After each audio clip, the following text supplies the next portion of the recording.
Hey doing everyone, it's Juan Romero here from Switchwatch and I'm back with another review. Today, a game called Little Nightmares, which was provided to us by Bandai Namco, so thank you very much to those guys. Let's get into the review and find out if this is worth your hard-earned cash. Let's get into it. You wake up in the moor and your journey as Six, who is a young child, begins. There is no narration, no words, just a dark, dreary place for you to explore and escape from. This game uses visual storytelling and interaction to tell its story, and what a little story it is. What is the moor? Well, that would be spoiling it for you. The developers presume that you'll work out the story along this nightmarish adventure, and there are plenty of clues everywhere. You just need to look. I have to say, when the credits rolled, I was left with some questions. I was able to piece things together from my point of view, but no doubt there are quite a few theories out there. If you're going to pick this up, it may require a couple of playthroughs just to piece it all together. The great thing about this edition is being able to play the game as another character, the Kid, which is the DLC included with this version. You are able to discover more of the story from a differing perspective, playing as another child. I don't want to spoil any of the story, as part of the fun on this one is working it out, but be aware this is a nightmare full of nasty things that want nothing more than you dead. Working out why that's the case though is the question.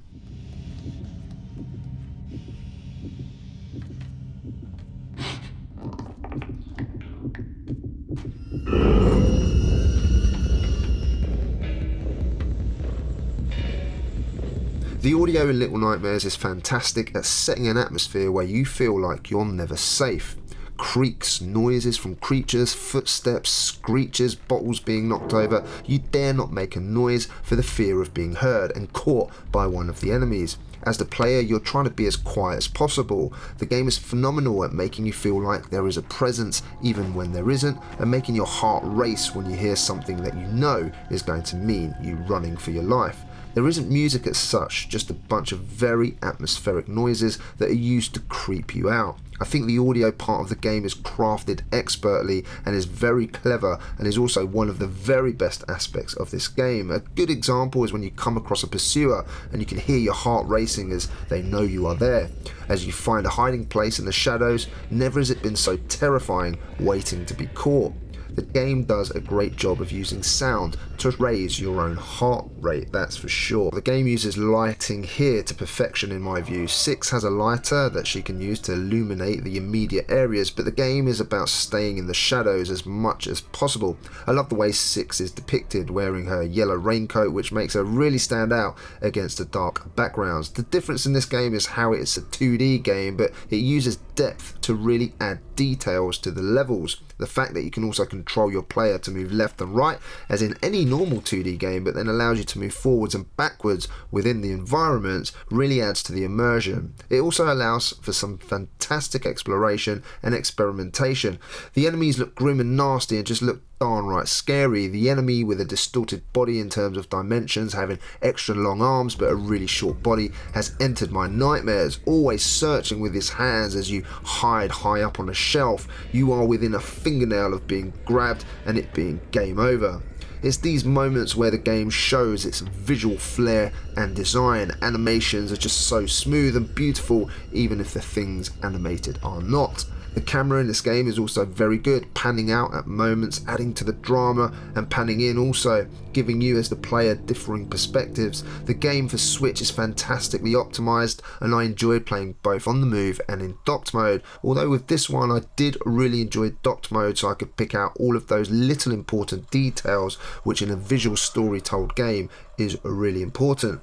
A worthy mention is the game has no slowdown, runs perfectly both in docked and handheld mode on the Switch, which is a pure joy. The developers have done a wonderful job with the port for sure. In terms of gameplay, I've played Inside or Limbo, and this has a similar theme running throughout. Child protagonists, puzzle platformers with a dark twisted style and a story told with a visual narrative. Little Nightmares can be described as a puzzle platformer with stealth and hide and seek elements thrown in. As Six, you can sprint, jump, grab, hold on to, crouch, creep and pick things up to throw. You can't kill enemies and death is a one-hit affair. If an enemy finds you, it's game over. Fall too far from a ledge and it's death.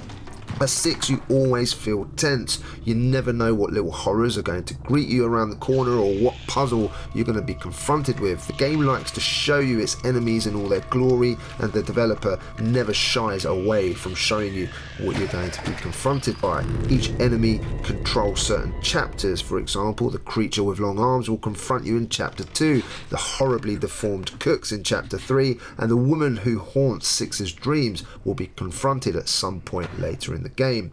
The enemies are especially gratifying to get past, and it's these parts of the game that are really enjoyable, seeking the best path to get past them without being seen. Puzzles also have to be solved, and you'll come across some rooms where it looks like there's no way out and it's impossible to find a way out, only for you to realise you can pull out some drawers on a filing cabinet to make a staircase. That's just one example of the clever ways you can interact with the levels themselves. None of them are especially difficult to solve, but they are satisfying in how clever they are. For completionists out there are little statues to find and gnomes which run around and are all there to be found in the darkest areas. The game's use lighting is superb, and at 6 you'll need to know when to use the light without alerting enemies and when to just stick to the shadows. At first you are confronted by these black sludge worms which are repulsive. If they manage to grab you, then it's game over. You'll come across an eye that shines a light that if you get caught you will turn to stone, and it's often these moments that make the game feel so great. Later on, the game has larger enemies which you have to avoid for the whole level by sneaking through, sticking to the shadows and not making a sound. These parts are tense and a real pleasure when you manage to accomplish it. There are also sprint sections where you have to get away from a certain enemy, which makes for some real heart-pounding action. The game's so expertly crafted that for most part it's an utter joy to play, except for dying. Yet there's going to be a lot of that, so be prepared. There is also the option to play as the kid, where you can play the game from a differing perspective, where instead of a lighter you find a torch to light up the dark sections. There is also a lot of water sections to give you another differing environment to wade through. However, the gameplay is essentially the same. It just allows you to see more of the moor from a differing angle, and is part of the DLC. I have a few gripes though that I want to get out of the way that do sour the experience a little for me. First of all, the controls are not, in my opinion, as tight as they could be. Sometimes you need to grab onto something quickly or it's curtains, but the delay at times can be really frustrating, especially when death happens often here and the loading time to get back into playing takes 20 seconds or more per time. Button placement is also odd. Having Y as sprint and B as jump means you have to use your thumb for both actions, sometimes at the same time, which can be a pain, especially when you need to be accurate. I would have preferred one of the trigger buttons to be a sprint, as it would have been easier to control. There is no D-pad use either, so it's analog only. Another issue is understanding where you are in the environment at times. Because of the level design, you'll often miss jumps or fall off thin pipes that you need to walk across, as pressing forwards or backwards will make 6 walk in that direction. So some adjustment by the player is definitely required at first.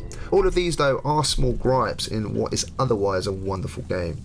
In terms of value then, the game is $29.99 or £29.99 respectively. Little Nightmares will take you no longer than 4 to 5 hours to complete, add another few hours to find all of the collectibles. The game isn't long, but this is one of the cases where I can fully recommend this one as worth your hard-earned cash for the experience Little Nightmares gives you.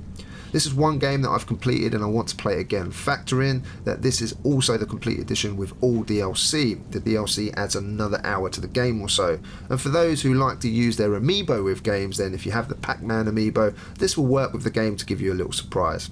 Yes, it could have been priced a little bit more competitively, especially with all the games on the eShop right now, but if you like horror games like Inside or Limbo, or just want to experience something a little different, I would buy this without question. If you're a collector though, like myself, the physical version is going to cost you around £32.99 from Amazon, and you can buy that from the link below. In terms of my verdict then, I had a few small gripes with this game, namely the controls, and for some it will be too short, but let there be no doubt that this game is something special. The atmosphere created is marvellous, the visuals and the way this game runs solidly with not one missed frame or slowdown, either in handheld or docked, is great. The little horrors that greet you are creepy, and throughout you start to care about Six and making sure she stays alive throughout this little horror journey. There will be things that you may not understand once that journey is complete, and the game leaves a lot to the imagination. But what a wonderful little nightmare this is, and one you should not hesitate to enjoy. An 8 out of 10. Really solid game here, guys. So if you enjoyed this review, I hope that you'll hit that like button. It certainly means a lot to us. If you're a new watcher here and you like these types of reviews, then we do plenty of reviews like this and gameplay videos on our channel, so why not hit that subscribe button. For those of you that like to comment, then you've got the comment section below. Leave me a comment and I will surely look to respond to you. I'd love to get your thoughts on this game. You may have played it already on another system, because this of course is a port. Let me know your thoughts down below. That's it for today, guys. I'll be back with some more gameplay videos and reviews in the near future. My name is Juan Romero from Switchwatch, and of course, as always, thank you for all of your support from our existing subscribers. I'll see you again on the next one. Take care.